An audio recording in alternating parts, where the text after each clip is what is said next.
Alright guys, TacticalRab back again today. I hope you're all doing well and enjoying your day so far. And right now in the CDL there is a lot of teams on the verge of not making it to the World Championship. And Zuma and some other guys on the flank a couple of days ago had some pretty interesting things to say regarding how these teams are performing right now. The lack of energy, meaning that look, if you don't bring any energy to these matches, you straight up do not deserve to win. Intrigued to hear your thoughts in the comment section below. Like if you guys enjoyed the video, subscribe if you're new as always, I'd greatly appreciate it. It really helps out the channel. Thank you very much indeed for doing that. First of all, I thought this was interesting a few days ago from CDL Intel talking about the fact that over 2,000 new developers are coming into Call of Duty over the next year. I'm imagining I've got a lot of that is going to be on the Warzone side, certainly, but there has been some questions from Gevy Skills. Please be hiring an anti-cheat developer. Still, the Challengers region has been a bit of a concern. It was a massive concern right at the start of the year. Even today, you know, anti-cheat and stuff is still being talked about in great detail, understandably so. It does make the whole Challengers ecosystem very challenging to uphold a competitive integrity fashion in greater fate. But I thought I'd mention this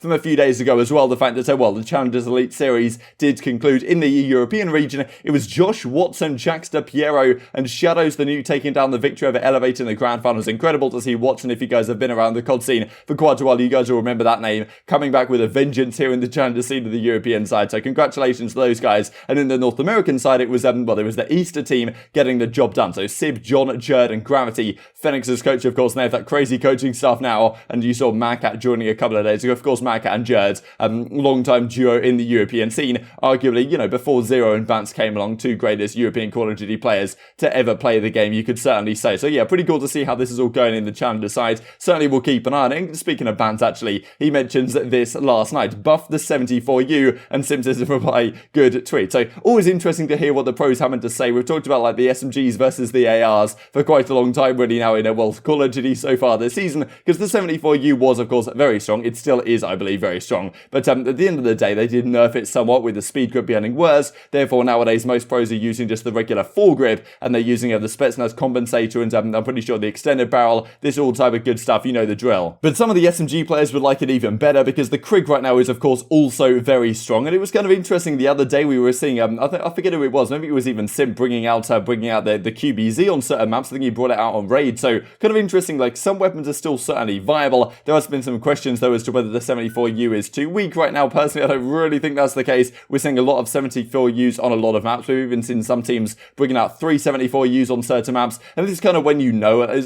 least as far as I'm concerned, when there's like 3 SMGs coming out on certain maps, you can be pretty confident that it's probably not underpowered. But maybe that's my perspective as someone who tends to use a Krig in League play and doesn't want to get completely bowled over. And as Clinic says, nerf the Krig. And I think Insight comes in reply here and says lol, because of course, Insight's been killing it as the main assault rifle on their team. But yeah, the Krig is very strong, no doubt about it. The 74U also very strong. Those are 2 of the general weapons that tend to be used at the present time. The meta honestly isn't too bad, but it is nice to see a QBZ on occasion. Technically, it hasn't been gentleman's agreement as of yet. Neither has the FFAR, but of course, no one really uses that apart from Dashy. But if OpTic suddenly become a top team once again and Dashy's absolutely killing it, certainly there could be some questions about whether the FFAR is going to get a gentleman's agreement, and some of these other weapons will just get the 74U and Krig meta. I think a lot of pros have pretty much wanted the entire season, but the balance between those weapons is certainly still a subject of debate. So let's talk about the Seattle Surge. They have had obviously a tough time these last couple of days. They make this change, they bring in Decemate. As Octane says, quick shout out to Decemate who had minimal practice. He's brought an insane amount of insight and help to the squad already. Super excited to get some more reps and see what we can do on the map. So of course, initially Seattle Surge came in against FaZe. They lost 3-1 with their new squad in Decemate, and they actually didn't look too bad in that series by any means. Of course, if you're FaZe, tough team to prepare for, right? It's tough to prepare for a Seattle Surge team with a new player, with, really whoever you're playing against. However, then a few days later, they play up against the London Royal Ravens. This is a series where realistically, Decimate comes into the team, especially given the fact that Octane's tweeting a lot so far this season about honeymoon periods and stuff like this.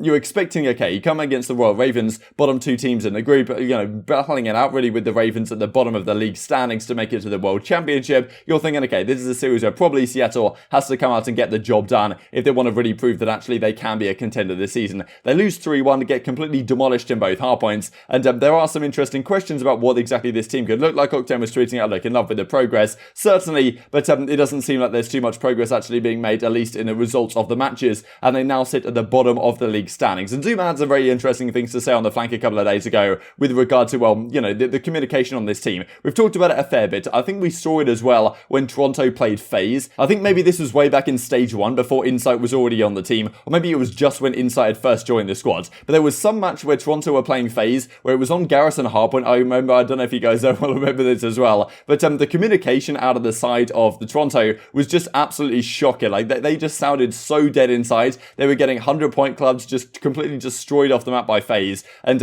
it just felt like there was no energy on that team at all, and there was, you know, no will to win effectively. And I think we see that with a lot of teams. You go to listen-ins, and sometimes the energy is super high. Like, you can tell it's a very intense game. They're really bringing the hype, right? You remember Dial Esports used to have that like chief hype officer that would just hype him up in the car. If you guys remember those videos that guy used to come out with. But some teams are completely on the opposite end. And Toronto, since then, whenever we go to a listening, you really can feel the energy in that Toronto team. And honestly, it makes a big difference, to be honest. I think those energy, bringing it to the communication. Of course, all the pros like to talk about energy in the stream, of course, within their team communications as well. And it's pretty interesting to hear the perspective on the fact that, like, if you're on Moscow or something, you're down by 100 or so points. Or if you're on Apocalypse, you're down by 100 points. It doesn't matter. You can still win the game. And some teams definitely have that, you know, the will to win and the drive. If you're a team like New York Sublines, I always talk about them because they have some infectious positivity that a team, you know, definitely contributes to on their squad. But they can be down at whatever, and the energy is still going to be there in their communications. They're still going to be trying to bring these games back. In the hardpoints nowadays, especially on a map like Moscow and a map like Apocalypse, where Seattle were playing a couple of days ago, if they find themselves in a tough spot down a certain amount of points, you can easily run a load of those hills together. All you have to do is get a couple of nice rotations, rotate to P2 early, break P3 initially, which is very doable with just a few sets of kills, and you can bring back a game and bring a 100-point swing back in a heartbeat. And it's been happening on Apocalypse a lot as of late, but it seemed like in these matches, the team would go down early, the communication would be there from no one other than Gunless on the team, and it just felt like they'd lost completely the will to actually try and bring a comeback in the games. And listening to the comms, it just felt like, okay, this game is, well, long dead for Seattle Surge, and they go completely wiped in both of the hard points. We can child here, we can child. Yeah, we should.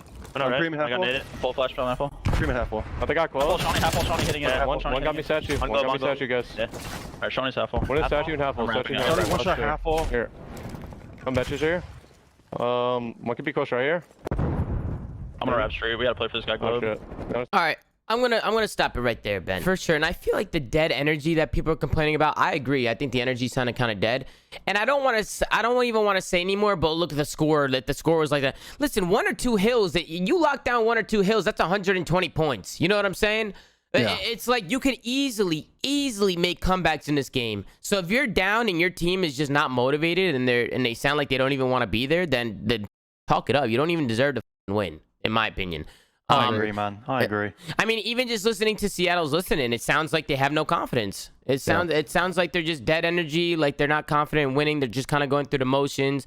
You have people trying to lead the pack here or there. You mentioned Octane a little bit, but I really noticed Big P, aka Gunless. And this, of course, is something that you can't really afford if you are the Seattle Surge, given where they stand in the CDL point standing. So this is the overall so far this season. Atlanta FaZe, of course, leading it up 18-3 match win. It still does impress me. Like, as of late, FaZe have been looking a little bit shaky, but you still look at them, they're 18-3 this season. That is pretty remarkable. Dallas in second, New York in third. It gets very, very tight towards the kind of the middle of the pack right here. Between 7 and 8, between Minnesota, Rokkr, and the Mutineers. And to be fair to the Mutineers, they could make some sort of run here. I mean, it feels like Mutineers might be poised quite nicely to leave behind the rest of the pack. I think London have been looking good. I think LAG, you know, they just can't seem to get over the line in the series, but they always go to game 5. Legion have been looking up and down. Surge not so much, and that is the question, right, given the fact that, look, you've already got a hard enough time making it all the way to top 8, and only the top 8 teams, of course, here make the World Championship. These top 7, I'm pretty sure, should be there, right? I can't really imagine a world where these 7 teams fail to make it to the World Championship, to make it to top 8, so realistically, you've got one spot to be fighting for, and Mutineers have been looking somewhat better. I think they probably have the greatest chance out of these bottom 5 teams of making it out, which obviously puts you in a very difficult spot. I think Ravens also have the potential to make something of a run. They actually look really good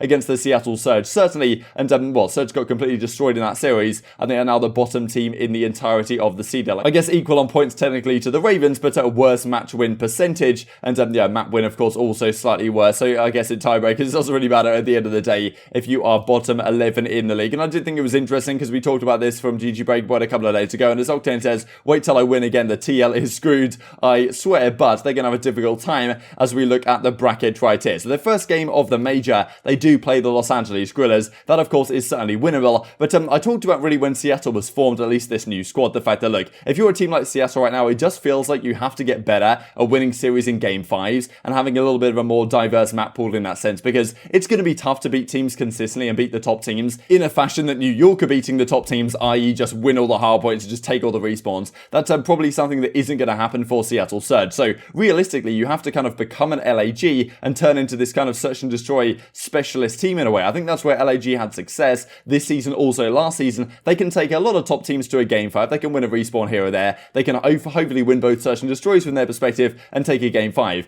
LAG have been doing that as of late, but they just haven't been executing when they've got to game 5. But that is kind of their recipe for success, and that's really where they've actually, you know, mixed it up. Probably, you know, they've punched above their weight to some degree, LAG, these last couple of seasons at times. Seattle honestly seem like they're in a similar boat, and of course when they play LAG, they're going to have a tough time pulling that recipe off against them, especially given how their hard points looked just a couple of days ago. The problem is for Surge, if you do beat LAG, yes, you play an OpTic team which has been looking weak, but OpTic just haven't lost to Surge, I'm pretty sure, all season. They played them like 3 or 4 times, beaten them every single time. So the best I can see Surge realistically placing here is top 10. That is, of course, not going to be the greatest amount of points for them going all the way through. The major is really where you can pick up a lot of points. If you can make a massive losers bracket run here, if you go all the way through, you can get a lot of points towards the standings and really turn the tide in your favor in something like this. Like if Ravens, for example, have a great run, it really just takes one of these teams down low. You know, for example, the Ravens, Legion, really any of these 4 teams you can see in round 1 right here, which I'm pretty sure are the bottom 4 teams in the league right now. Coin flip league, by the way. But it just takes one of these teams to have a great run and make it to, like, you know, winners round 4, losers round 4, even something like that, and to win 3 series in a row, and you can pick up a lot of points. Like we saw Los Angeles Thieves do it last time, where they were looking a little bit suspect, but they picked up a lot of points where they brought in Drazah for that stage 2 major, and now they're sitting kind of pretty and did well iron up OpTic Chicago to maybe overtake that spot. And if you'd have told me before the season OpTic would be in 5th right now, I'd have been like, wow, that's a pretty remarkable 12-10 series record. It's not exactly what I was expecting for this OpTic team. Of course, we talked about earlier today, we probably talked it to death at this point right now. Thought I'd mention this as well, given we were talking about the Surge. Some of these other teams maybe fall into that category as well of not really bringing the energy, but just feels like a Surge for all the expectations that this team had last season, and then again this season, it just never seems to deliver. And I just, you know, I struggle to see a world in which this team does make that crazy losers bracket run, because feels like, to me, Azuma's kind of getting at, if they have a poor start to a series, if their energy goes downhill, they just seem to get completely demolished off the map for the rest of the game. And this comes out from Round 11 stats then, so I'll bring this up on the big screen, talking about hardpoint records so far this stage. You've got Subliners at 9-0, Ultra, of course, killing it up here. Seattle Surge down here at 2-6. We look at Control, that's not pretty either. Ultra undefeated in Control this stage. FaZe here at 4-1, Surge 0-5, unfortunately for them. Subliners are actually 1-4, despite us still looking very good. So if they can prove a couple of those game modes,